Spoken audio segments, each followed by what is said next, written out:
Hindi lang daw pisikal na pang-aabuso kundi pati masasakit na salita ang natanggap ng isang Amerikana mula sa kanyang Filipino-American na kabiyak. Maging ang kanyang mga anak nakararanas din daw ng pang-aabuso mula naman sa kanilang yaya na kalaguyo di umano ng kanyang mister. May report si Lala Roque.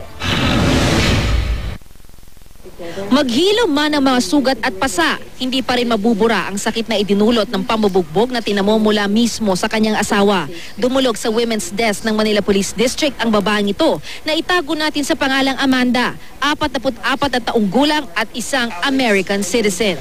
Inireklamo ni Amanda ang kanyang Filipino-American na mister na isang war veteran. 8 taon na raw silang nagsasama ng mister, pero nagbago raw ang lahat na magsimula silang tumira sa Pilipinas nung 1 taon.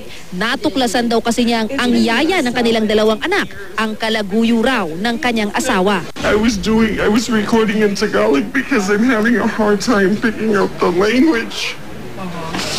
So I started recording and my niece told me that on the recording it says, why don't you tell her you guys are through and you and I are together?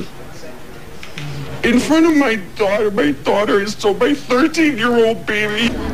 Ipinakita rin sa amin ni Amanda ang mga litrato ng pananakit umano ng yaya sa kanyang mga anak. Nito lang daw Sabado, nagtalo raw silang mag-asawa dahil sasaktan daw ang kanyang 13 gulang na anak na babae. Screaming, he had her by the back of her head and he was gonna punch her and I told him if he didn't stop, I was calling the police. He came after me and he went to grab me. Ang litratong ito, ebidensya raw ng pisikal na pananakit ng kanyang asawa. Nakaranas din daw siya ng verbal abuse.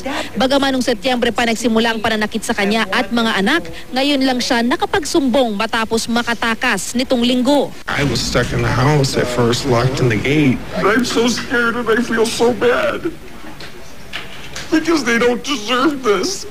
Nasa pangangalaga ngayon ng DSWD sina Amanda at kanyang mga anak.